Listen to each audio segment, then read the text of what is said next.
नमो अरिहन्ताणं नमो सिद्धाणं नमो आयर्याणं नमो उवजायाणं नमो लोये सवसाहुणं मङ्गलं भगवान् वीरो मङ्गलं गौतमो गणी मङ्गलं कुन्दकुन्दार्यो जैनधर्मोऽस्तु मङ्गलं सर्वमङ्गलमाङ्गल्यं सर्वकल्याणकारकं प्रधानं सर्वधर्माणां जैनं जयतु शासनम् अरिहंत सिद्ध सूर्य उपाध्याय साधु सर्व अर्थ के प्रकाशी मांगलिक उपकारी हैं।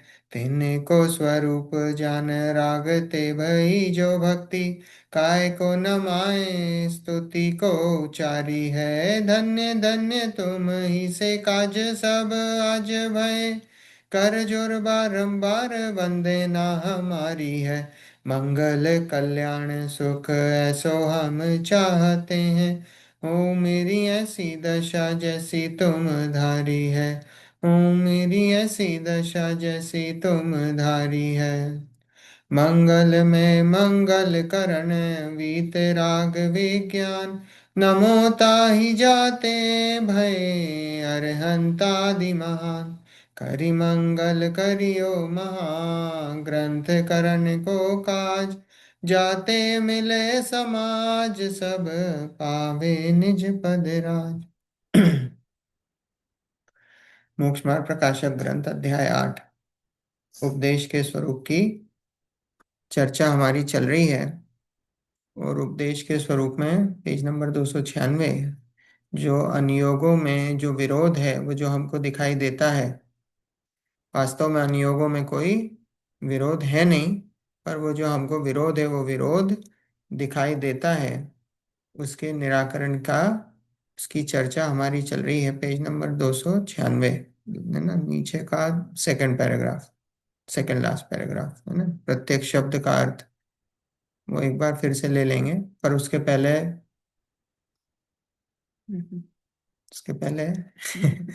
उसके पहले सारिका जी का क्वेश्चन था, रेणुका आंटी का भी क्वेश्चन था, है ना। कल हमने नहीं लिया सारिका जी क्योंकि आप नहीं थे। हाँ जी। थैंक यू है मैम। ना, तो हमने कहा कि आज ही लेंगे क्योंकि फिर वो डबल रिपीट हो जाता। राइट। तो क्वेश्चन था कि हम जो दूसरे धर्मों के, हम उनके कोई अगर त्योहार मनाते हैं या उनके उसमें जाते हैं, और भले ही हम ऐसा है कि हम ऐसा लगता है कि हम उसमें पार्टिसिपेट नहीं कर रहे हैं, हम उनको, हम तो बस अपने मजे के लिए जा रहे हैं, तो उसमें भी क्या मिथ्यात्व का पाप लगता है। हम्म तो सबसे पहले तो हमें मिथ्यात्व की डेफिनेशन समझनी चाहिए। मिथ्यात्व होता क्या है? मिथ्यात्व का नाम है उल्टी मान्यता। जो भी कुछ, जो जैसा वस्तु स्वरूप है, वस्तु स्वरूप से जो भी उल्टा श्रद्धान है, उस सब का नाम वह मिथ्यात्व। अब मिथ्यात्व के दो भेद, वैसे तो कई भेद हैं, पर दो भेद जो अपन अभी जिस जो हमारा अभी अभिप्राय है, उसमें दो दो भेद समझने हैं। कौन कौन से? ग्रहित और अग्रहित। तो ग्रहित मिथ्यात्व क्या होता है? ग्रहित मिथ्यात्व होता है कुगुरु, कुदेव और कुधर्म, है ना। कुगुरु, कुदेव, कुधर्म, उसका सेवन करना। अब उसमें सेवन कैसे होता है? सेवन होता है कृत्य, कार्य और अनुमोदना। तीन प्रकार से कुगुरु, कुदेव, कुधर्म का सेवन होता है। उसमें कृत्य, कार्य और अनुमोदना, ये तीनों चीजें लगती हैं। अब ये विचार करो कि अगर हम मान लो वहां गरबे में जा, गरबे का एक, क्योंकि एक पॉइंटेड क्वेश्चन था कि गरबे का, तो गरबे का एग्जाम्पल लेंगे, है ना, सभी में लगा लेना। तो गरबे में जाते हैं, गरबे में जाते हैं तो वहां क्या होता है? पहले तो आप वहां जाने का आपका प्रयोजन क्या है? गरबे में जाने का प्रयोजन क्या है? गरबे में तो वहां सब, वहां वास्तव में तो देखा जाए वहां तो सब कुशील का काम है। सबसे पहला तो वो है, सब लड़के लड़कियां इकट्ठे होते हैं और और नृत्य करते हैं, है ना। और नृत्य करते हैं, और नृत्य किसके सामने करते हैं? वहां उनकी देवी होती है, और वो देवी के सामने सब नृत्य करते हैं, और वो जो देवी है वो कैसी है? वो देवी तो साक्षात हिंसा का स्वरूप है। आपने वो देवी को देखा है? वो कैसा उसका स्वरूप है? हाथ हाथ में हथियार लिए हुए हैं, सर में, वो हाथ में किसी का सर है, हम्म, त्रिशूल विशूल लेके, और वो ऐसी तो हिंसा का, सामने हिंसा का स्वरूप है। और आप वो हिंसा के स्वरूप देवी के सामने आप नृत्य करते हो।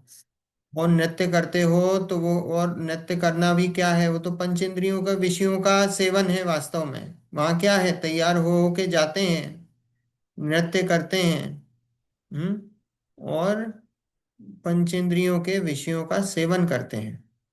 तो पंचेंद्रियों के विषयों का सेवन, साथ में वो देवी के सामने नृत्य करना, साक्षात कुशील वहां पे पलता है।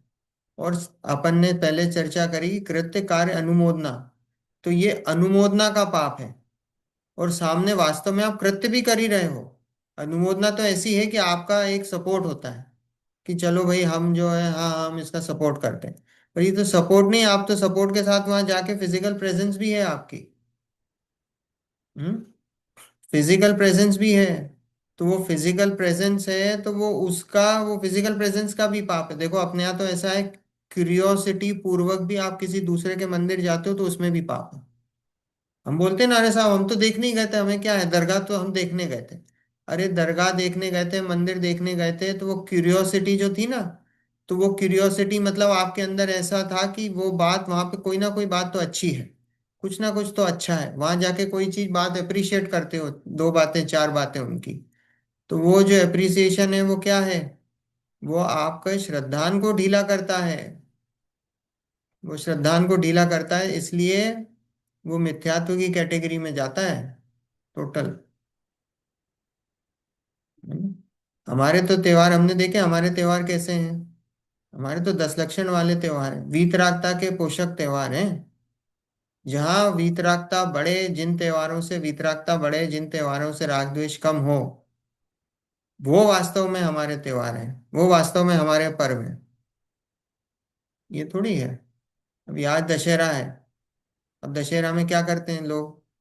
मैसेज भेजते हैं हैप्पी दशहरा। आज है, कल है, कल है, जो भी है, आजकल जो भी है, जो भी स्थिति है, मैसेज आते हैं हैप्पी दशहरा। इतना अपने जैन जैन लोग भेजते हैं। इतना विवेक नहीं है कि वो जो दशहरा है, वो लोग कैसे मना रहे हैं, कि वो जो रावण थे, वो रावण को मारने के रूप में मनाते हैं। और रावण हमारे भावी तीर्थंकर हैं। अब वो तीर्थंकर नहीं भी होते, नहीं भी होते, उससे अगर मान लो नहीं भी होते, तो भी आप किसी जीव की हिंसा का वो सेलिब्रेट कर रहे हो, तो वो किसी जीव की हिंसा का सेलिब्रेशन मतलब वो अनुमोदना हो गया।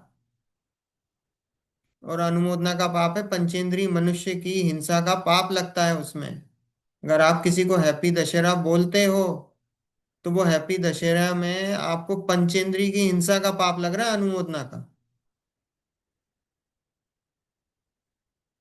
है ना? वहां जाने का तो बहुत दूर की बात है, वहां चले गए देखने, तो ये तो मान के चलो बहुत बड़ा, वो तो आपने कृत्य भी कर ही दिया है, वहां पहुंच गए हो।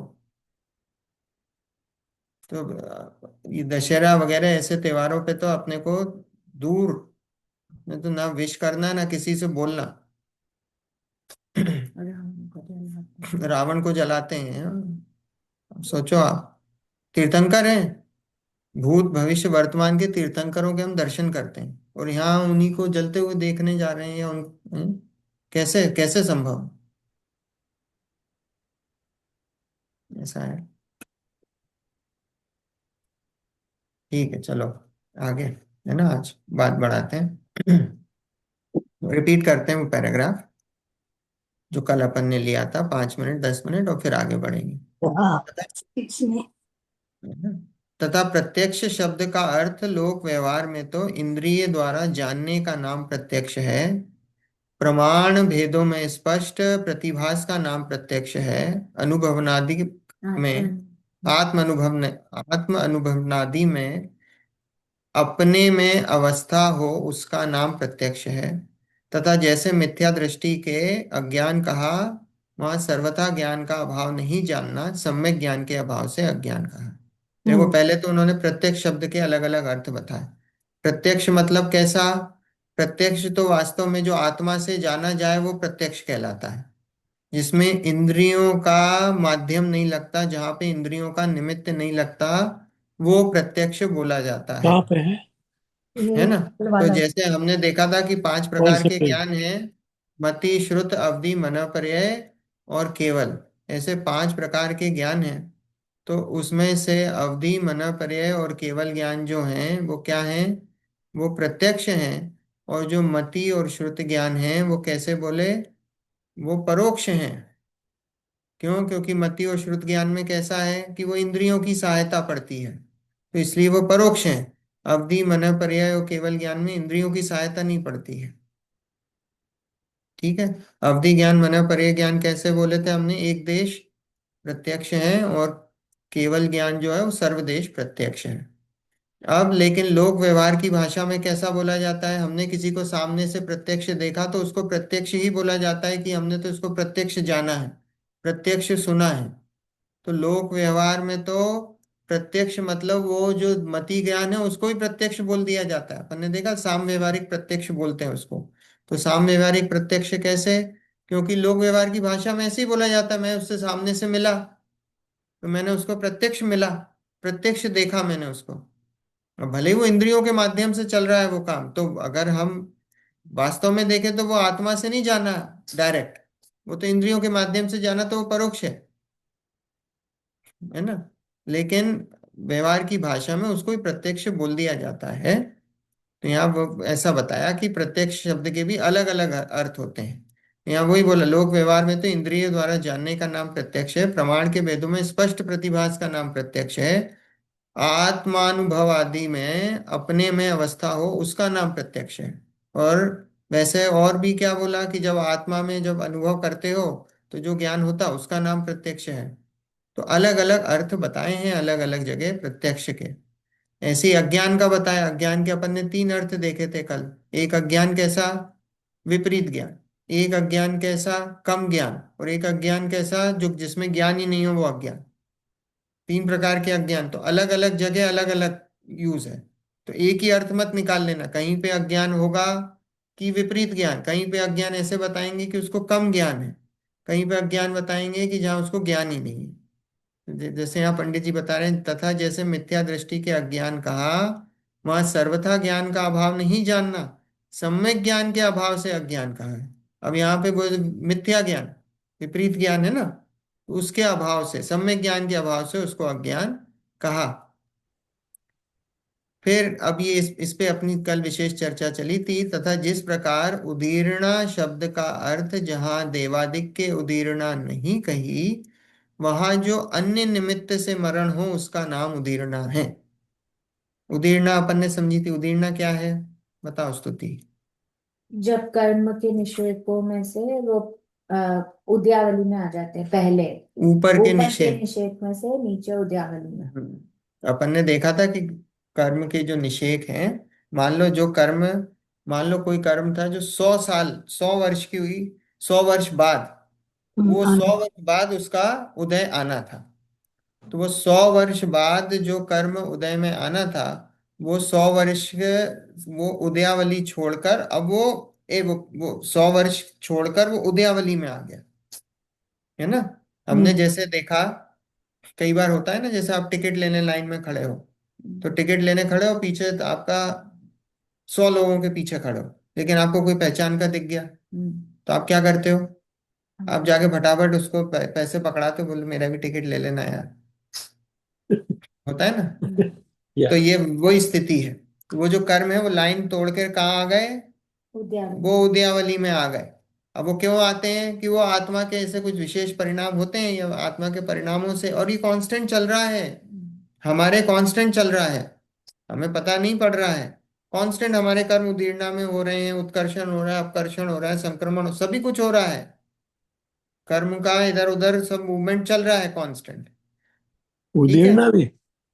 उदीर्णा भी चल रही है ना? हम्म। कांस्टेंट चल रही है। तो यहाँ बोला कि देवादिक के उदीर्णा नहीं कही, वहां तो अन्य निमित्त से मरण हो उसका नाम उदीर्णा है।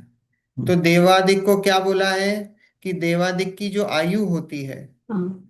देवादिक की जो आयु होती है उसमें उदीर्णा नहीं कही है, ऐसा। और लेकिन वो किस किस अपेक्षा से कही है कि वो अन्य निमित्त से मरण ना हो, उस अपेक्षा से उदीर्णा कही है। अपनी चर्चा चली थी, जैसे अपन मनुष्य गति में होते हैं, तो मनुष्य गति में है, मान लो किसी की 70 साल की आयु है और वो 50 साल में मर गया, हम उसको बोलते हैं अकाल मृत्यु।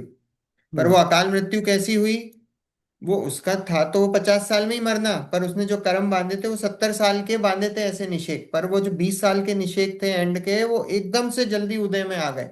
उनकी उदीर्णा हो गई, उनकी उदीर्णा हो गई, वो उदय में आकर चले गए, तो इसके कारण से उसकी मृत्यु हो गई। तो मान लो किसी का एक्सीडेंट हो गया, कहीं किसी को कुछ गिर गया या कोई हार्ट अटैक आ गया अच्छे खासे इंसान को चलते फिरते, तो वो क्या बोलते हैं, एकदम अकाल मृत्यु हो गई। तो अकाल मृत्यु वो ऐसे हिसाब से समझाई जाती है कि वो कर्मों की उदीर्णा हो गई वो। तो वो उदीर्णा हो गई, तो देवों में और नारकियों में ऐसी स्थिति नहीं बनती है कि वो अगर मान लो कि वो कर्म की वो आयु कर्म है उसकी उदीर्णा हो जाए, ऐसी कि वो अकाल मतलब ऐसी कि किसी अन्य निमित्त से, कि देवों का एक्सीडेंट हो गया, ऐसे नहीं होता। देवों का एक्सीडेंट नहीं होता है, देवों को हार्ट अटैक आ गया, ऐसा नहीं होता है। वो तो जितनी आयु बांध के आते हैं उतनी आयु भोगते हैं, ऐसा है। उनकी आयु लेकिन में उतीर्णा। दूसरी ओर ये भी कहा है कि अगर उनका मरण हो तो दूसरे कारण से होगा, ना कि आयु कर्म के कारण, नहीं, क्योंकि उनका दूसरे, औदारिक शरीर अलग है, मतलब शरीर की उनका अलग है, और वैक्रियक वैक्रिय शरीर के, है। इसलिए उनका देखो, वो हाँ हाँ हाँ, मिटता नहीं है। उनका ये वैक्रियक कहा शरीर होता है, देवों और नारकियों का वैक्रियक शरीर होता है। इस अब वो तो कारण हम वो शरीर की अपेक्षा से कह रहे हैं कि वो शरीर की अपेक्षा वैक्रियक शरीर है, तो उसमें ऐसी ऐसा नहीं स्थिति होता नहीं वैक्रियक बनती है कि वो शरीर में अकाल कि मृत्यु। कोई एक्सीडेंट हो गया या कुछ हो गया तो वैसी परिस्थिति उनकी नहीं बनती, बनती। ऐसी परिस्थिति नहीं बनती है। पर देव नारकियों और देवों में ऐसी व्यवस्था है कि वो जितनी आयु बांध के आते उतनी आयु, वैसे तो मनुष्यों और त्रियंचों में भी वैसे ही है, जितनी एक अपेक्षा से जितनी आयु लेके आए हैं उतनी ही इतनी आयु बार वो भोग के जाएंगे। कभी कभी पर होती। ये उदीर्णा वगैरह की जो बात है, ये उदीर्णा की बात मनुष्यों और त्रियंचों में देखी जाती है कि वो एकदम से वो कर्म के निषेक जल्दी से आके उदयावली में आकर, और वो जो है उदय में आकर चले जाते हैं। और वैसी व्यवस्था देवों और नारकियों में नहीं होती है। वो वैसी व्यवस्था नहीं होती, यद्यपि उदीर्णा होती है, लेकिन वो उदीर्णा किस अपेक्षा से कही है? इस अपेक्षा से कही है कि वो कर्म परमाणु होते हैं, उनके भी आयु के जो परमाणु है कुछ ऊपर के निषेकों से नीचे के निषेकों में आते हैं। पर ऐसी अवस्था नहीं बनती कि जैसी अपन ने बताई कि किसी अन्य निमित्त से उनका मरण हो जाए, मतलब कि एकदम से वैसी जो अकाल मृत्यु जो हम हम्म बताते हैं, हम्म वैसी अकाल मृत्यु उनके नहीं नहीं। होती कि पूरे के पूरे निषेक उठ के आकर और वो जो है उदय में आकर चले जाएं, और आयु उनकी जो है चेंज हो जाए उस हिसाब से, है ना। ये अपनी इतनी चर्चा कल चली थी। और फिर आगे ये भी चला था, और 10 करणों के कथन में उदीर्णा करण देवायु के भी कहा है। 10 करण देखे थे अपन ने, कौन कौन से स्तुति? 10 कण की अवस्था: हाँ, बंध, सत्ता, उदय, उदीर्णा, उत्कर्षण, अपकर्षण, अपकट संक्रमण, संक्रमण उपशम, विदति और निकाचुत। है ना, हाँ। बंध, सत्ता, उदय, उदय उदीर्णा, उदीर्णा उत्कर्षण, अपकर्षण, संक्रमण, उपशम, निदति और उपशम। निकाचित, ऐसे 10 प्रकार की कर्मों की अवस्था। हमने इसकी कल डेफिनेशन भी देखी थी सबकी, है ना। तो अब ये रिवीजन नहीं करा रहे, ये कल कर लिया। अगर किसी को कोई डाउट हो तो पूछ लो, उसमें कोई क्लैरिटी करनी हो, नहीं तो अपन आगे बढ़ेंगे, है ना। हाँ। तो 10 करणों के कथन में उदीर्णाकरण देवायु के भी कहा है। इसका मतलब क्या? पहले तो बोला कि उदीर्णाकरण नहीं होता देवायु को, क्यों? किस अपेक्षा से? कि अन्य निमित्त से मरण नहीं कहा। लेकिन फिर भी एक अपेक्षा से कहा उदीर्णाकरण होता है देवायु में। कैसे? कि ऐसा नहीं है कि परमाणु वो जो ऊपर के निषेक के वो नीचे नहीं आते हैं, उदयावली में आते हैं, पर वैसे नहीं आते हैं जैसे कि पूरे के पूरे बने उठ के आकर। फिर जाए। हाँ, है ना, आयु आयु वो पूरे के पूरे निषेक उठकर आके और वो जो है उदय में आ जाए और वो आयु छोटी कम हो जाए, ऐसा नहीं होता, है ना। देखो वहां ऊपर के निषेकों का द्रव्य उदयावली में दिया जाए उसका नाम उदीर्णा है। हम्म। देखो ये उदीर्णा की डेफिनेशन, ऊपर के निषेकों का द्रव्य, द्रव्य मतलब कर्म परमाणु, तो ऊपर के निषेकों का द्रव्य उदयावली में दिया जाए उसका नाम उदीर्णा है। इसी प्रकार अन्यत्र यथा संभव अर्थ जानना। अभी उदीर्णा की इतनी बात यहाँ पर करी, ठीक है। हम्म, आगे बढ़े, समझ में आया, Yeah, हाँ। very good, very good, very good. है ना।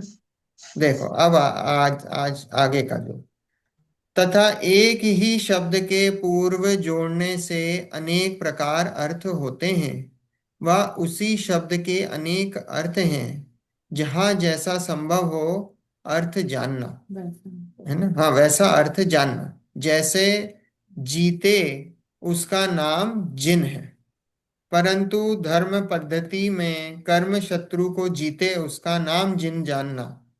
यहाँ कर्म शत्रु शब्द को पहले जोड़ने से जो अर्थ होता है वह ग्रहण किया, अन्य नहीं किया। जैसे तथा जैसे प्राण धारण करे उसका नाम जीव है, जहाँ जीव मरण का व्यवहार अपेक्षा कथन हो, वहां तो इंद्रियादि प्राण धारण करे वह जीव है, तथा द्रव्यादिक का निश्चय अपेक्षा निरूपण हो, वहां चैतन्य प्राण को धारण करे वह जीव है। तथा जैसे, देखो यहाँ फिर समय का बाद में फिर से पढ़ते हैं, तथा फिर से है, एक ही शब्द के पूर्व जोड़ने से अनेक प्रकार। शब्द जोड़ना। हाँ, पूर्व शब्द के पूर्व इसमें है, तथा एक ही शब्द के पूर्व जोड़ने से, या शब्द, इसमें लिखा है तथा एक ही शब्द के पूर्व शब्द जोड़ने हाँ से। शब्द जोड़ने से, हाँ वही है कहने का कि शब्द के पहले कुछ शब्द जोड़ने से उसका अर्थ बदल जाता है। जैसे उन्होंने कहा, जैसे जीते उसका नाम जिन है। हम्म, अब ये लिख दिया किसी ने, जीते उसका नाम जिन है, तब जो क्रिकेट मैच जीते वो भी जिन हो गए क्या? वो भी तो जीत के आए कुछ ना कुछ। हम्म। कोई युद्ध जीत के आए उसका नाम वो जिन हो गए क्या? हाँ, तो अगर ये तो क्रिकेट शब्द बहुत जगह नहीं यूज कर। है, है ना, नहीं है। तो यहाँ बोला कि जैसे जीते उसका नाम जिन है, परंतु धर्म पद्धति में कर्म शत्रु को जीते उसका नाम जिन जानना। किसको जीता। है ना, जिन मतलब कौन? जिनेंद्र भगवान। जिनेंद्र भगवान क्या है? जिनेंद्र का अर्थ क्या है? जिन्होंने अपनी इंद्रियों को जीता। है ना, जिनेंद्र का मतलब जिन्होंने अपनी इंद्रियों को जीता। ऐसे ही यहाँ पे जिन मतलब कर्मों को भी जीता। हम्म। तो लिखा कर्म शत्रु को जीते उसका नाम जिन है। अकेला जीतने, अगर जीतने का लगाओगे तो बहुत सारी जगह जीतना होता है। शतरंज में जीते, खेल में जीते, युद्ध में जीते, वो सब जिन नहीं कहलाते हैं। या तो कर्म शत्रुओं को, इंद्रियों को जीतना, उसका नाम जिन जानना।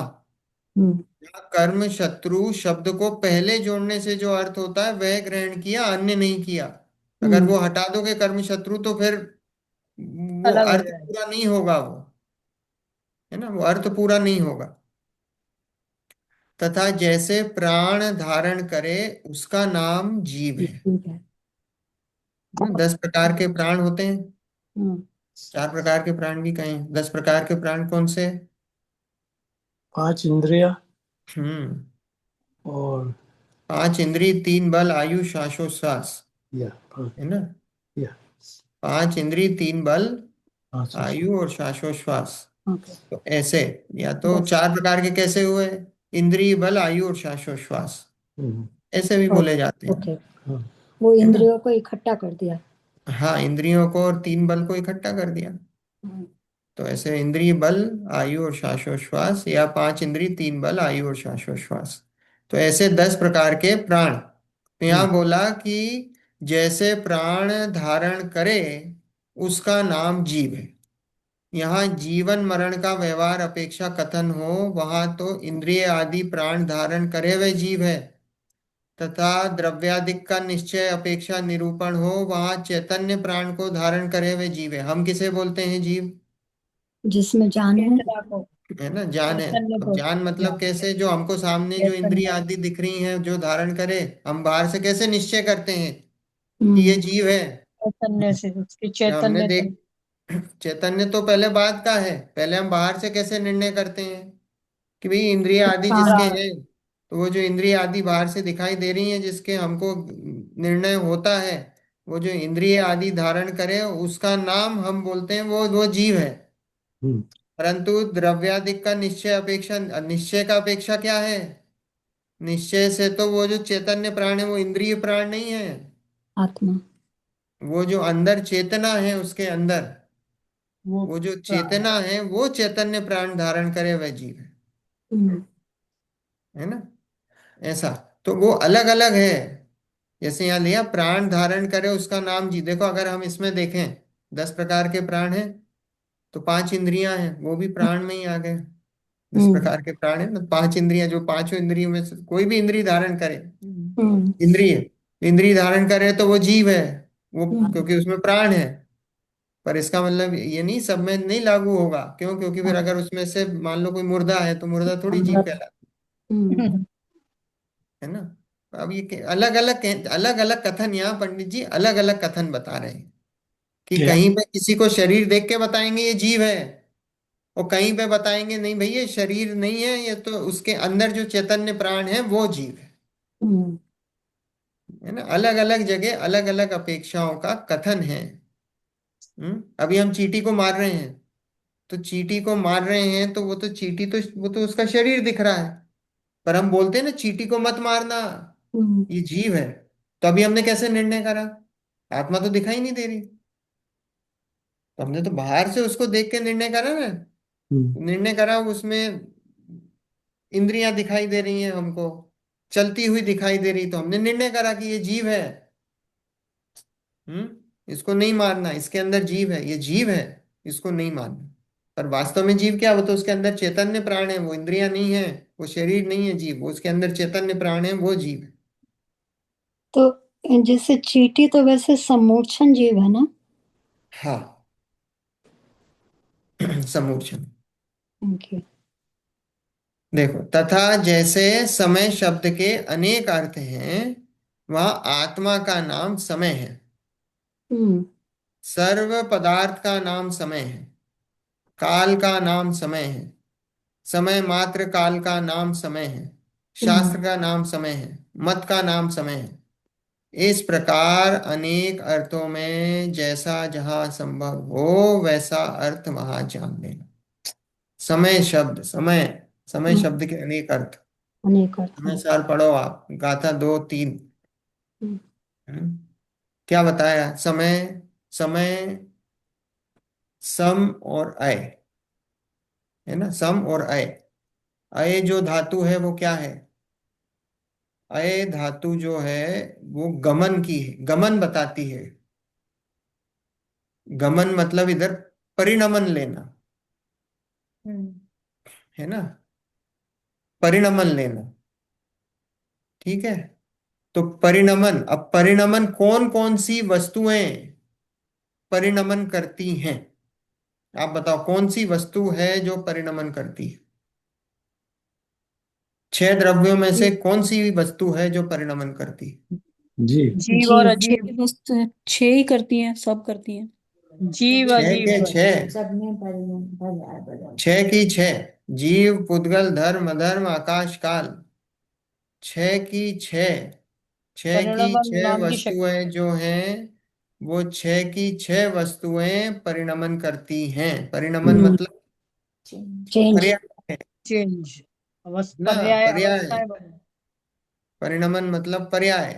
तो पर्याय बदल, अगर हम उस उपाध्याय अपेक्षा द्रव्य। से लेंगे, तो समय का अर्थ 6 द्रव्य हुआ। क्यों? क्योंकि उसमें 6 की 6 वस्तुएं परिणमन करती हैं। और इसका अय जो सम और अय, अय जो है वो परिणमन है। तो जो वस्तु परिणमन करे उसका नाम समय। समय। समय, है ना। तो एक समय का अर्थ निकलता है छह द्रव्य, हम्म, एक समय का अर्थ निकलता है आत्मा, यस। है ना। एक समय का अर्थ निकलता है आत्मा। वो आत्मा कैसा, क्योंकि इन छह वस्तुओं में एक जीव भी वस्तु है।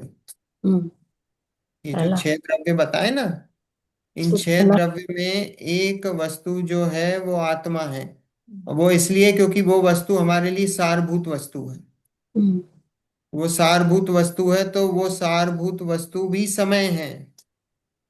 देखो यहाँ पे लिखा है आत्मा का नाम समय है, हम्म, सर्व पदार्थ का नाम समय, सर्व पदार्थ मतलब छयों द्रव्य का नाम समय है, काल का नाम समय, काल का तो है ही, काल तो समय ही कहलाता है, हम बोलते ही हैं क्या समय हुआ क्या है।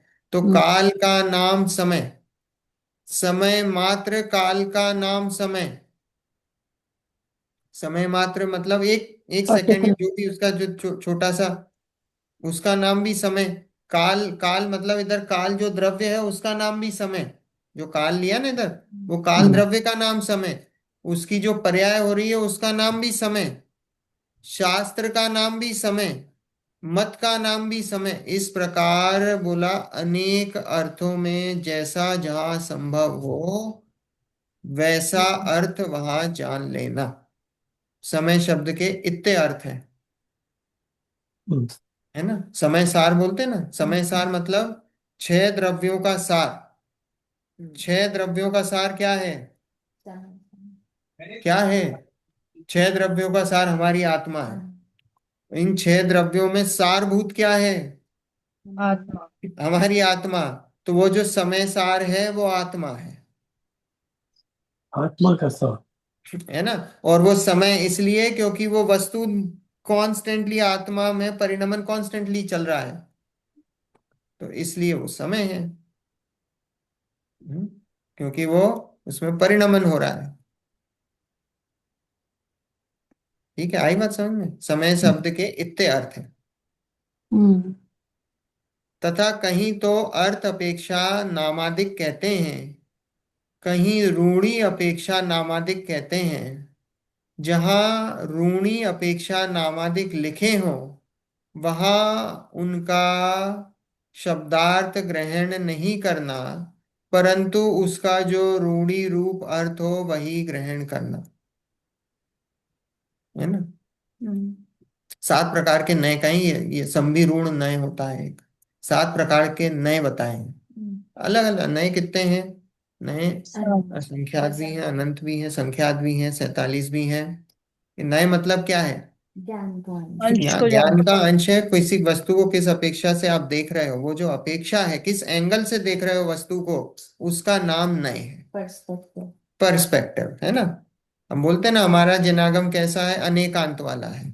जैसे हमने किसी को देखा, कोई व्यक्ति हमको लगा ये छोटा है हाइट में, लेकिन वो एक पर्सपेक्टिव है क्यों, क्योंकि हमने किसी लंबे व्यक्ति के कंपैरिजन। रिलेशन में उसको देखा, उसकी हाइट का में, पर वो किसी और उससे कोई छोटा व्यक्ति होगा तो उसके रिलेशनशिप में उसकी हाइट बड़ी है। तो हम्म, कोई एब्सोल्यूट नहीं है, ये सब जो भी कुछ है ये सब किसी न किसी एंगल से, परिप्रेक्ष्य से, है ना, हमने उसको देखा है। उस वस्तु का हम वो उस प्रकार से हम निर्णय करते हैं। तो नए क्या है, वस्तु का निर्णय कराते हैं। तो ऐसे सात प्रकार के नए हैं, जो उसमें एक संविरूढ़ नय है ना, नेगम नय, संग्रह नय, व्यवहार नय, ये तीन प्रकार के कौन से, द्रव्यार्थिक नय और पर्यायार्थिक नय। फिर ये चार प्रकार के ऐसे पर्यायार्थिक नय कौन कौन से, नेगम, संग्रह, व्यवहार, फिर शब्द, संविरूढ़, ऋजु सूत्र और एवं भूत। ऐसे सात प्रकार के नए हैं। ये तत्वार सूत्र में है, पहले ही अध्याय में है, छठा सातवां श्लोक है ना। आखिरी तो में। ऐसे सात प्रकार के नए बताए हैं। तो सात प्रकार के नए में से एक संभिरूढ़ नय होता है, ये उसकी चर्चा। संभिरूढ़ नय क्या करता है, संभिरूढ़ ये नाम। नय ये करता है कि जो रूढ़ी होती है ना, रूढ़ी रूढ़ी जो कहलाते हैं, हम रूढ़ी को इंग्लिश में क्या बोलते हैं, मतलब ट्रेडिशनल। रूढ़िवाद बोलते हैं ना, कि जैसे ही कुछ रूढ़ी जो चल गई है। जो जैसी जो चली आ चली रही आ हो हमेशा से वही। रूढ़ी चली आ रही, रूढ़ी मतलब जैसे कोई बात किसी को, जैसे हम किसी को पक्की कुछ बोलने लग पक्की। जाते हैं वो रूढ़ी शुरू हो गई। हम्म है ना। जैसे किसी को, जैसे अब जैसे इसमें जो एग्जाम्पल आता है वो मैं एग्जाम्पल बताता हूँ। जैसे गाय, वो गाय, गाय शब्द है ना, वो हम्म गौ धातु से बना है। हम्म वो गौ धातु मतलब चलना, जो भी चलता है उसको गाय बोला जाता है। जो भी चलता है, वास्तव में हम सब गाय हैं क्योंकि हम भी चलने वाले हैं। पर गाय, हम जब भी गाय बोलते हैं तो हमें क्या दिखाई देता है? चार गाय पैरों वाली। वो गाय, वो चार पैर वाली, वो वो वो जानवर हमको दिखाई तीन देता है। जैसे वाली ही गाय बोला तो हमें क्या दिखाई देता है? गाय। वो गाय दिखाई देती है हमको। हम्म तो वो गाय कैसी है? वो उसमें रूढ़ी में बैठ गई है। हम्म शब्द चार का पैर अर्थ वाली। कुछ और है, शब्द का अर्थ कुछ और है, लेकिन अब हमारी रूढ़ी ऐसी बैठ गई है कि वो रूढ़ी में वो गाय जो है, वो गाय, वो वही कहलाती है। वो जो चार पैर वाली चलने वाली जो दिखाई देती है उसको हम गाय बोलते हैं। ठीक है। तो वो संविरूढ़ नय का विषय है। देखो यहाँ पे लिखा है, तथा कहीं तो अर्थ अपेक्षा नामादिक कहते हैं और कहीं रूढ़ी अपेक्षा नामादिक कहते हैं। कहीं कहीं पे तो क्या होता है कि हम अर्थ जो निकलता है उसके हिसाब से नाम रखते हो, कहीं पे रूढ़ी की अपेक्षा। हम्म देखो, जहां रूढ़ी अपेक्षा नामादिक लिखे हो वहां उनका शब्दार्थ ग्रहण नहीं करना। शब्दार्थ मत लेना, क्योंकि वहां तो रूढ़ी से कहा है ना। जैसे एक जगह साउथ में पाल दूध को बोलते हैं और महाराष्ट्र में पाल छपकली को बोलते हाँ, अलग अलग शब्द का अलग अलग अर्थ है ना। हम्म वहाँ अलग अलग शब्द का अलग अलग अर्थ है। हैं। अलग अर्थ पर लेते हैं कहीं यहाँ तो कहीं क्या है, वो भाषाओं में। रूढ़ी में बिठा दिया है। यहाँ तो हाँ। रूढ़ी में यही प्रचलन में है। रूढ़ी मतलब प्रचलन। प्रचलन में यही यही यूज होता है। जहां भी आप बोलोगे वो रूढ़ी में, तो वो प्रचलन में जो शब्द यूज होता है वो वहां पे उसका शब्दार्थ मत निकालना। वहां पे जो समझना मैं। रूढ़ी है वो रूढ़ी, रूढ़ी से उसका नाम रखा गया है ना। तो देखो, जहां रूढ़ी अपेक्षा नामादिक लिखे हो वहां उनका शब्दार्थ ग्रहण नहीं करना, परंतु उसका जो रूढ़ी रूप अर्थ हो वही ग्रहण करना। जैसे सम्यक्त आदि को धर्म कहा, वहां तो यह जीव को उत्तम स्थान में धारण करता है, इसलिए उसका नाम सार्थ है। तथा धर्म द्रव्य का नाम धर्म कहा, वही रूणी नाम है, इसका अक्षरार्थ ग्रहण नहीं करना, परंतु इस नाम की धारक एक वस्तु है ऐसा अर्थ ग्रहण करना। इसी प्रकार अन्यत्र जाना। हम्म देखो क्या, जैसे सम्यक्त आदि को धर्म कहा, हम्म वहां तो यह जीव को उत्तम स्थान में धारण करता है, इसलिए इसका नाम सार्थ है। सार्थ है मतलब वो शब्दार्थ है। सम्यक्त को क्या बोला है? धर सम्यक्त को धर्म कहा है। क्यों? क्योंकि वो सम्यक्त क्या करता है? जीव को उत्तम स्थान में लेके जाता है। हम्म रत्नत्रय जो है, सम्यक दर्शन, सम्यक ज्ञान, सम्यक चारित्र, उसको धर्म कहा है। तो वो धर्म कहा है तो वहां उसका शब्दार्थ लेना, क्योंकि वो उसको उत्तम स्थान में लेके जाता है। परंतु बोले धर्म द्रव्य है जैसे, तो धर्म द्रव्य क्या है? कि वो धर्म मतलब क्या होता है? धर्म मतलब जो धारण किया जाए वो धर्म। अब अगर आप धर्म द्रव्य को उसके शब्दार्थ से लोगे तो धर्म द्रव्य आप धारण कर सकते हो क्या? ना। वो तो एक द्रव्य है। जो छह प्रकार के द्रव्य हैं उसमें धर्म द्रव्य है। धर्म द्रव्य क्या है? धर्म द्रव्य की डेफिनेशन क्या है? जहाँ चलने में, गति में सहायक हो। हाँ, जो हाँ स्वयं चलते हुए जीवों और पुद्गलों को, गति। हाँ, गति। चलने में कहा। सहायक हो, चलने में निमित्त बने, चलाने में निमित्त बने, उसका नाम धर्म द्रव्य है। छह प्रकार के द्रव्य बताए हैं। हम्म जीव, पुद्गल, धर्म, अधर्म, आकाश और काल, ऐसे हम्म छह प्रकार के द्रव्य बताए हैं। तो उन छह प्रकार के द्रव्य में वो जो धर्म द्रव्य है उसका नाम वैसा धर्म से मत लगा लेना जो धारण किया जाए सो धर्म। यहाँ हम्म बोले वो धर्म द्रव्य क्या है? वो रूणी नाम है। उसका नाम धर्म द्रव्य चला आ रहा है। उसका अक्षर से ऐसा मीनिंग मत निकाल लेना कि जो धारण किया जाए। लिखा है, इसका अक्षरार्थ ग्रहण नहीं करना। परंतु इस नाम की धारक एक वस्तु है, ऐसा अर्थ ग्रहण करना। इसी प्रकार अन्यत्र जाना। देखो इतनी इतनी इतने इतने पंडित जी शब्दों का बता रहे हैं कि इन इन इन शब्दों के ऐसे अलग अलग अर्थ हैं, अलग अलग जगह इनके अलग अलग भाव हैं, अलग अलग अर्थ हैं, अलग अलग अभिप्राय है। हम्म। तो ये क्यों बता रहे हैं इतना? तभी तो कहीं कहीं अब शास्त्रों में ऐसी टर्मिनोलॉजी आती है कि कभी कभी समझ में नहीं आता ना लोगों को कि ये कौन सा शब्द कहाँ यूज किया है, तो उनको कठिन लगता है वो। हाँ, तो वो इसलिए बता रहे हैं कि शास्त्र हाँ पढ़ने की एक कला होती है। हाँ, उसको भी। है ना? शास्त्र पढ़ने की एक कला होती है। और हाँ, वो शास्त्र पढ़ने की कला समझते अगर आपको नहीं आती है तो नहीं समझ तो में फिर आए। ये होगा कि आप अर्थ का अनर्थ भी निकाल सकते हो। यस। है ना? तो वो अर्थ का अनर्थ निकल जाए तो फिर सब गड़बड़ हो जाएगा। तो हम्म। इसलिए यहाँ पे ये जरूरी है कि कि टर्मिनोलॉजी को आपको जाना है। थोड़ा बहुत बेसिक अंडरस्टैंडिंग होना चाहिए। देखो हम्म। व्याकरण की भी थोड़ी सी, न्याय की भी थोड़ी सी, ये इन चीजों की सबकी, अगर हाँ, अंडरस्टैंडिंग होगी तो तो आप जल्दी समझ में शास्त्रों आए। का मर्म सही बात तरीके से निकाल पाओगे। नहीं तो सही। आप अर्थ का अनर्थ निकाल लोगे। नहीं, वो इसलिए समझ यहाँ में पे ही ये नहीं सब आता बता है, रहे हैं। कठिन लगता है। Oh, हाँ, वो कठिन तो इसलिए कि अब वो कठिन इसलिए लगता है कि अपना ही वो अज्ञान है, अज्ञान दशा हाँ, मतलब वो उनके उसके वही बारे शब्द में हमको में नॉलेज नहीं है, ज्ञान नहीं है, इसलिए वो ज्ञान कठिन नहीं। लगता है। देखो, तथा कहीं शब्द का जो अर्थ होता है वह तो ग्रहण नहीं करना, परंतु वहां जो प्रयोजन भूत अर्थ हो अर्थ वह ग्रहण कर। जैसे कहीं किसी का अभाव कहा हो और वहां किंचित सद्भाव पाया जाए तो वहां सर्वथा अभाव ग्रहण नहीं करना। किंचित सद्भाव को गिनकर अभाव कहा है, ऐसा अर्थ जानना। सम्यक दृष्टि के रागादिक का अभाव कहा, वहां हम्म। इस प्रकार अर्थ जानना। तथा नौ कषाय का अर्थ तो यह है कि कषाय का निषेध, परंतु इस परंतु यह अर्थ ग्रहण नहीं करना। यहाँ तो क्रोधादि समान ये कषाय नहीं है, किंचित कषाय है, इसलिए नौ कषाय ऐसा अर्थ ग्रहण करना, इस प्रकार अन्यत्र जानना। नहीं क्या। ना। हम्म।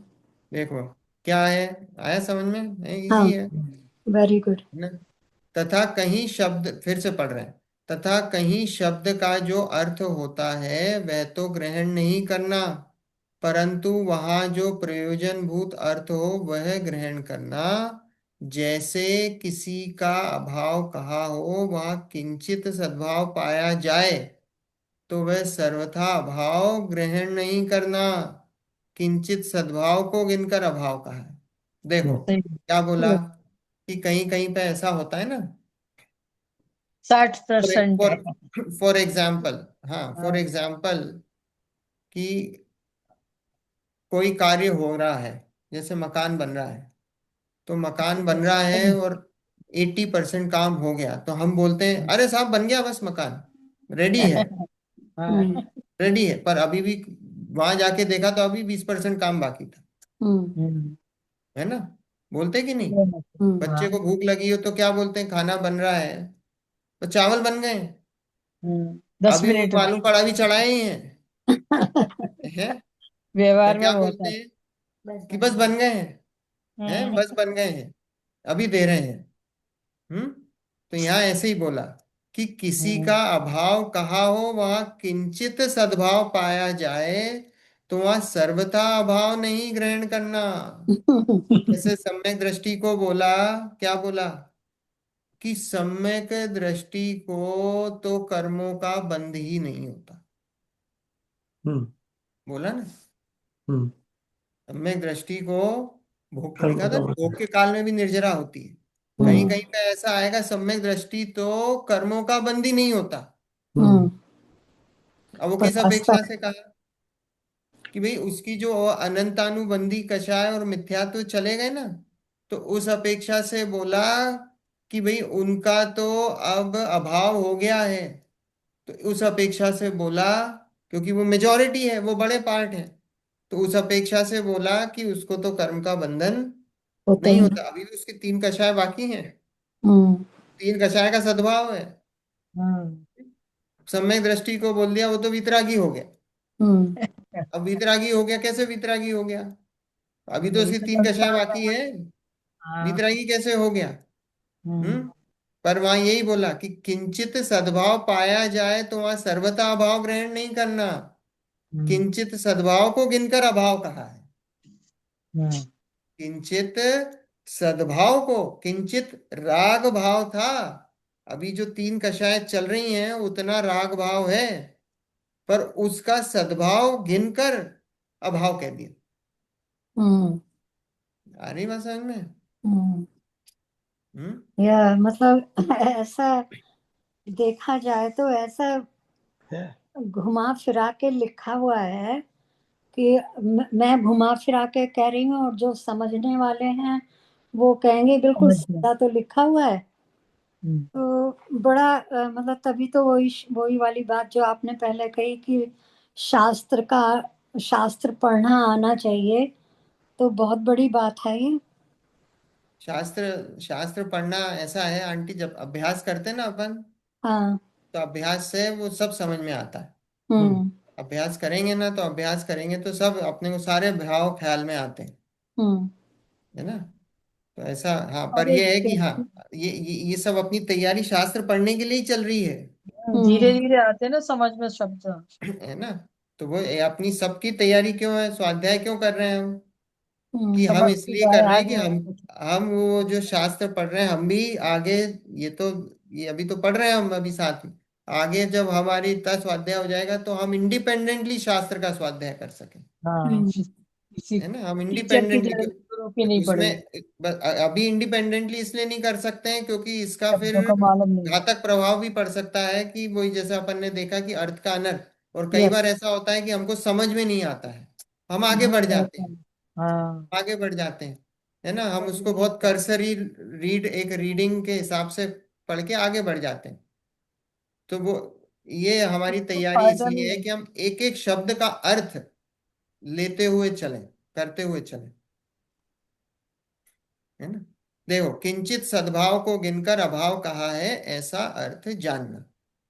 सम्यक दृष्टि के रागादिक का अभाव कहा, वहां इस प्रकार अर्थ जानना। सम्यक दृष्टि के कैसे कहा रागादिक का अभाव? जैसे अपन ये अभी चर्चा हुई, सम्यक दृष्टि के रागादिक है, हाँ।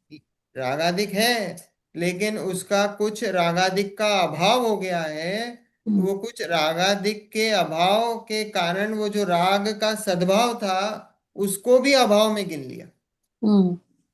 इसलिए उसको उस अपेक्षा से रागादिक का अभाव कह दिया। अब देखो, आपको कहीं पे भी जब भी पढ़ोगे ना सम्यक दृष्टि को राग नहीं होता, तो हम्म। अब आपको किसी प्रकार का वो नहीं आना चाहिए डाउट। कि अरे नहीं, ये तो गलत है, सम्यक दृष्टि के तो तीन तीन चौकड़ी कषाय चल रही है, इधर कैसे कह दिया पता रागादिक चल का रहा अभाव? है। हम्म। हम्म। आपको ये पैराग्राफ अपेक्षा याद आना लगानी पड़ी। चाहिए कि या। कहीं कहीं पे किसी अपेक्षा से वो राग का सद्भाव है, लेकिन वो जो अभाव हुआ उसके कारण वो सद्भाव को भी अभाव में गिन दिया। हम्म। है ना? उस प्रकार वैसा करा, उसका ऐसा अर्थ करा। तो इस प्रकार अर्थ जानना। तथा नौ कषाय का अर्थ तो यह है कि कषाय का निषेध। नौ कषाय का अर्थ क्या होता है? नो कषाय मतलब नो, वो वास्तव में नो है वो, हम्म। नो, NO वाला नो है। तो हम्म। नो कषाय का अर्थ है कषाय का निषेध, कषाय का ना होना। पर नौ कषाय क्या होती हैं? नंबर 9। हाँ से अलग दिया नौ जाता कषाय मतलब किंचित कषाय। हम्म। नो।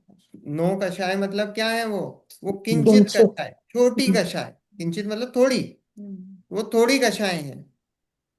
निषेध नहीं कहा है। वो नौ कषाय का अर्थ है कि वो थोड़ी छोटी कषाय हैं। तो यहाँ हम्म। बोला नौ कषाय का अर्थ तो यह है कषाय का निषेध। शब्दार्थ से जाएंगे तो क्या हम्म। बोलेंगे? शब्दार्थ पे कषाय। चले गए तो कषाय का निषेध है। हम्म। हम्म। परंतु यह अर्थ ग्रहण नहीं करना। यहाँ तो क्रोधादि सामान्य कषाय नहीं है, किंचित कषाय है। किंचित मतलब थोड़ी, थोड़ी। छोटी।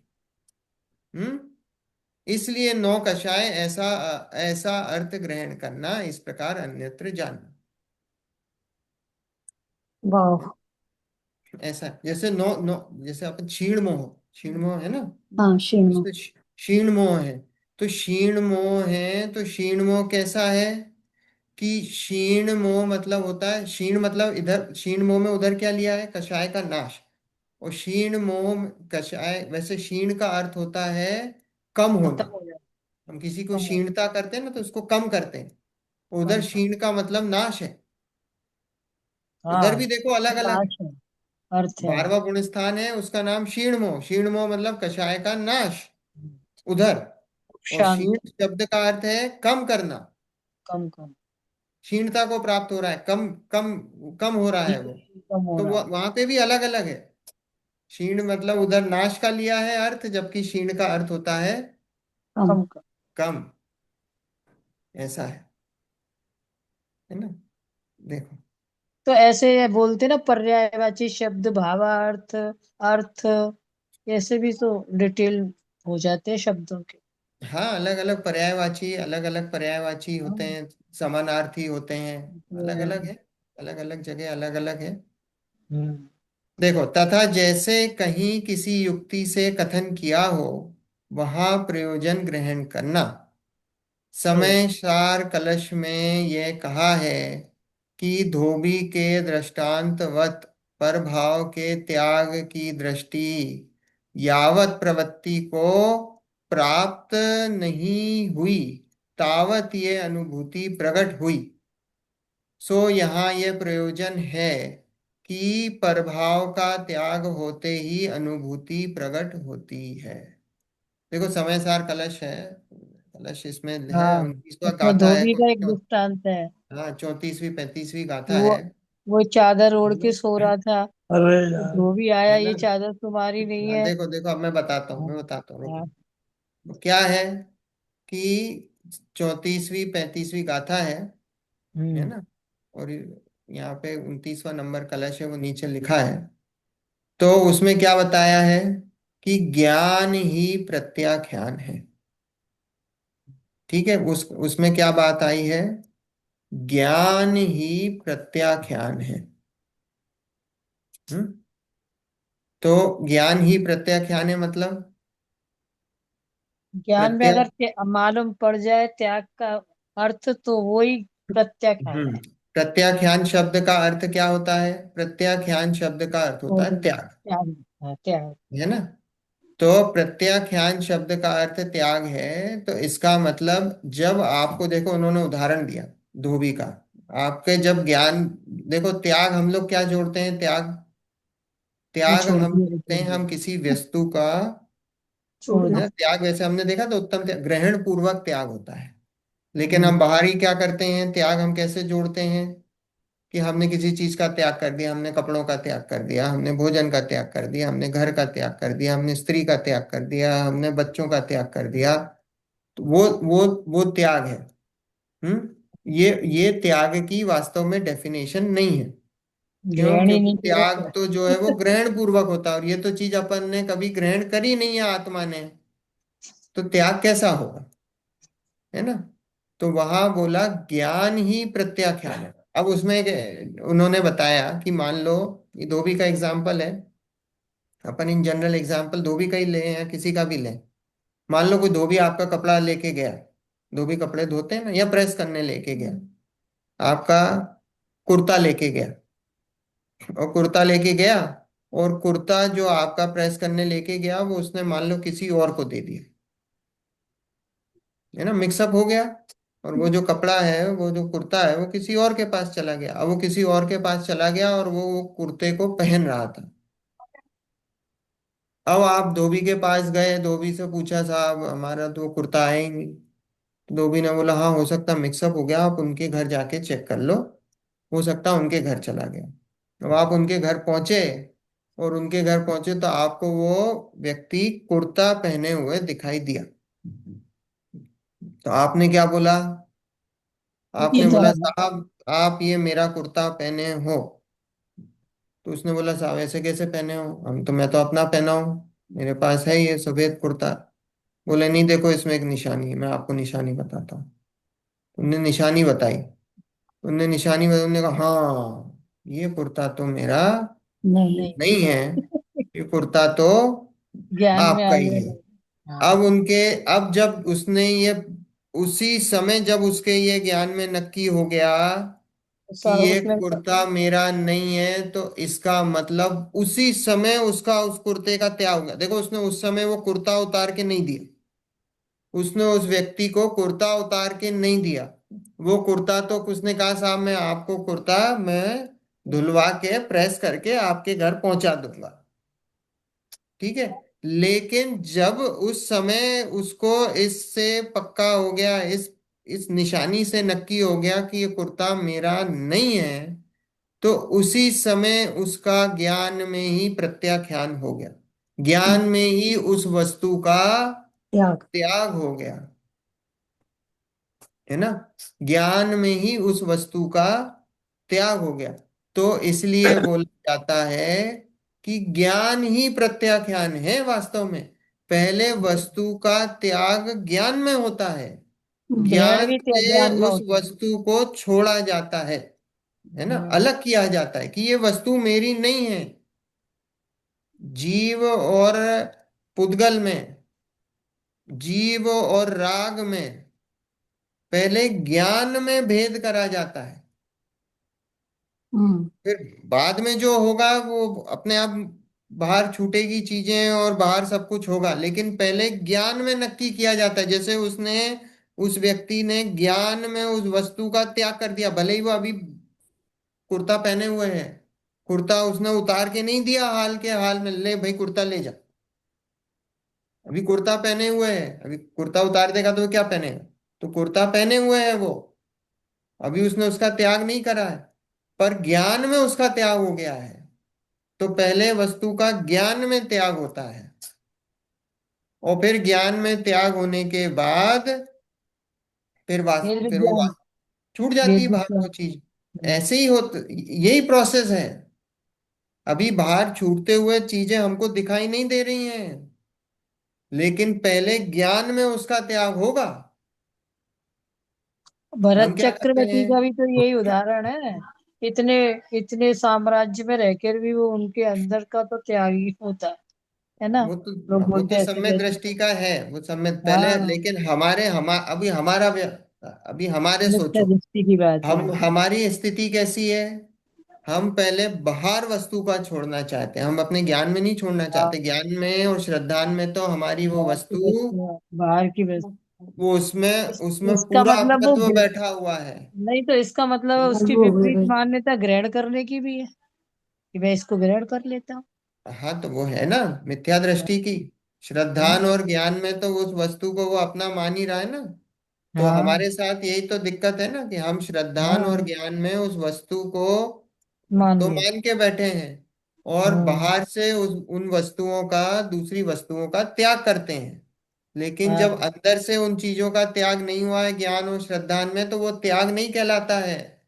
हम्म। वास्तव में तो पहले ज्ञान श्रद्धान में उन वस्तुओं का त्याग होता है, फिर हम्म। उसके बाद जैसे उस धोबी का दिखाया या उस व्यक्ति का दिखाया कि वो कुर्ता तो बाद में उतरेगा, वो वैसे ज्ञान ही में। जो बाहर की वस्तुओं का त्याग तो बाद में होगा, ज्ञान में वो हो। बाद में होगा। वो तो अपने आप हो जाएगा, क्योंकि अब उधर से उसका राग टूट गया है। तो तो ऐसे ही मयूर जी, ये जो हमारा जब प्रभाव है। श्रद्धा और ज्ञान में उन वस्तुओं के बाहरी निमित्तों के प्रति, बाहर पर द्रव्यों के प्रति राग कम होगा, तो अपने आप वस्तुएं छूट। छूट जाएंगी, छोड़नी नहीं पड़ती हैं, है ना। ये जो आप एग्जाम्पल दे रहे हैं मयूर जी, कुर्ते वाली, तो अगर आपके ज्ञान में आ गया है कि ये मेरी नहीं है, लेकिन फिर भी आप उसको कंज्यूम करते रहते हैं, तो वो कितने। तो वो तो अलग हो गई बात। नहीं, वो नहीं चीज तो देखो अलग हो गई ना। नहीं फिर भी कंज्यूम मैंने वो कर, अलग वही। देखो हो गई। कंज्यूम कर रहे हो तो वो टेम्पररी है। अभी हाँ। अभी क्या हुआ कि आपका कुर्ते का ज्ञान हुआ आपको कि वो कुर्ता मेरा नहीं है। अब वो कुर्ता आपका नहीं है, वो बात सही, तो अब आपने क्या बोला कि मैं आपको ये कुर्ता धुलवा के प्रेस करवा के लौटा दूंगा, अभी नहीं उतार रहा हूं मैं कुर्ता। स्वीकार कर लिया, क्यों, हाँ। क्योंकि अभी उतार दूंगा तो फिर पहनने के लिए कुछ नहीं है। तो अभी फिलहाल टेम्पररी अवस्था में उससे राग खत्म हो गया है, ये मेरी वस्तु नहीं है, लेकिन मैं अभी दूसरे की वस्तु यूज कर रहा हूं, बस इतना, उधार समझ के, है ना। उससे सारा सब प्रकार का डिटैचमेंट हो गया है। तो ऐसे ही जो ज्ञानी है वो कैसा है कि उसका पर वस्तुओं से डिटैचमेंट हो गया है, पर अभी किसी परिस्थितिवश, अब वो परिस्थिति हम बोलते हैं कि कर्म के उदयवश, वो किसी हाँ जो भी परिस्थितिवश, वो परिस्थितिवश अभी जो है वो हमको दिखाई दे रहा है कि वो सारी आपको संसार की क्रिया करते हुए दिखाई दे रहा है, पर वो उसका अंदर से वो डिटैचमेंट हो गया है। वो डिटैचमेंट हो गया तो कभी भी, जैसे ही वो उसने बोला ना मैं कुर्ता उतार के धुलवा के दूंगा, तो वैसे ही वो कभी भी वो जो है संसार से वैराग्य ले सकता है और मोक्ष पथ में आगे बढ़ सकता है। ठीक है, मार्क कर मतलब लो फिर से, एक ही एग्जाम्पल तो ये है पैराग्राफ कि से पढ़ेंगे। दूसरा आदमी एक्सपेक्ट कर रहा है कि भाई हाँ मेरा कुर्ता वापस आ जाएगा, पर जैसे मान लीजिए मेरे पास घर है और मुझे डिटैचमेंट ये होता है कि ये मुझे अब इसमें इसमें कोई खास इंटरेस्ट नहीं है। मेरे ज्ञान में ये आ गया है कि मुझे इसमें कोई इंटरेस्ट नहीं है। ममत्व तो छूटेगा, भोगत्व बुद्धि, ममत्व बुद्धि, एकदम तो नहीं कर्तव्य छूट बुद्धि। सकता ना। अब ऐसा एक बीच है में कि लगे। आपका डिटैचमेंट हुआ है, लेकिन प्रॉब्लम यह है कि वो डिटैचमेंट होके कहीं और अटैचमेंट है। मिथ्या दृष्टि का ऐसा है कि एक एक चीज से डिटैचमेंट हुआ तो वो दूसरी चीज पे अटैचमेंट है। जैसे हमने ये घर बेच दिया हमारा, तो हमारा घर बेचा तो हमारा इससे अभी डिटैचमेंट हो गया, लेकिन अब क्या हुआ, अब हमारा अटैचमेंट है कि हमको दूसरा घर लेना है ना। तो वो, बुद्धि उसको बुद्धि हम में तो रहता ही डिटैचमेंट है। नहीं बोलते हैं, वो डिटैचमेंट नहीं है ना, वो हाँ। डिटैचमेंट के खाते में नहीं वो वो तो डिटैचमेंट, भोगत्व बुद्धि ये चल रही है, कर्तव्य बुद्धि चल रही है। वो पर तो सब मैं है ये ही, वो तो कहना सब चाह रही मिथ्या थी, मैं ये दृष्टि। कहना चाह रही थी कि इस घर से मुझे मान लीजिए डिटैचमेंट हो गया, मैं मान लीजिए कह रही हूँ, और लेकिन मुझे कोई दूसरा भी नहीं चाहिए, लेकिन मुझे इससे विरक्ति हो गई है कि ठीक है, परिणाम में रहने के खुलता लिए है। जगह तो चाहिए कुछ, सड़क पे तो नहीं रह विज्ञान सकता। हो गया होगा तो ठीक है। तो देखो ऐसा है कि आसक्ति वो आसक्ति उतनी और वो भाव हो उतनी जाएगा ना, वहां पे, अनासक्ति। वहां पे डिटैचमेंट आपका हुआ है, पर यहाँ मोक्ष मार्ग का जो अटैचमेंट है वो मोक्ष मार्ग का अटैचमेंट नहीं हुआ है। तो जब तक वो मोक्ष मार्ग का अटैचमेंट नहीं है, ये जो आपका डिटैचमेंट हुआ है वो तो मंद कषाय के खाते में जाता है, हाँ, अच्छा अच्छा। वो कषाय के नाश के खाते में नहीं जाता है। और जब तक वो कषाय का मिथ्यात्व का नाश नहीं होगा, तब तक वो भले ही हम बोले कि हमको डिटैचमेंट है, पर वो डिटैचमेंट जो है वो मंद कषाय के खाते में जाता है, कषाय के नाश के खाते में नहीं जाता सही। है ना। विशेष चर्चा अपन और अगले हफ्ते करेंगे। ठीक है, चलो जिनवाणी स्तुति।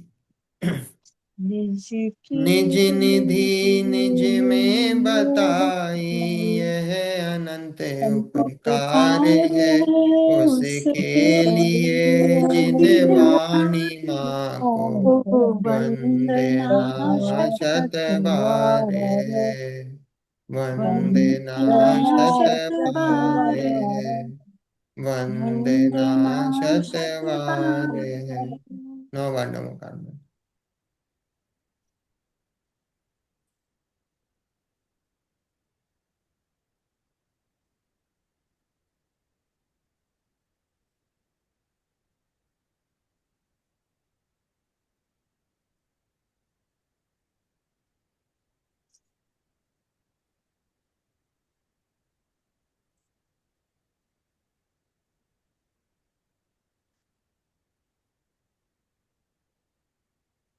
जय जिनेन्द्र।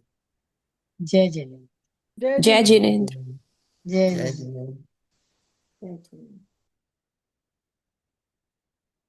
जय जिनेन्द्र। शुभ रात्रि। जय जिनेन्द्र। जय जय।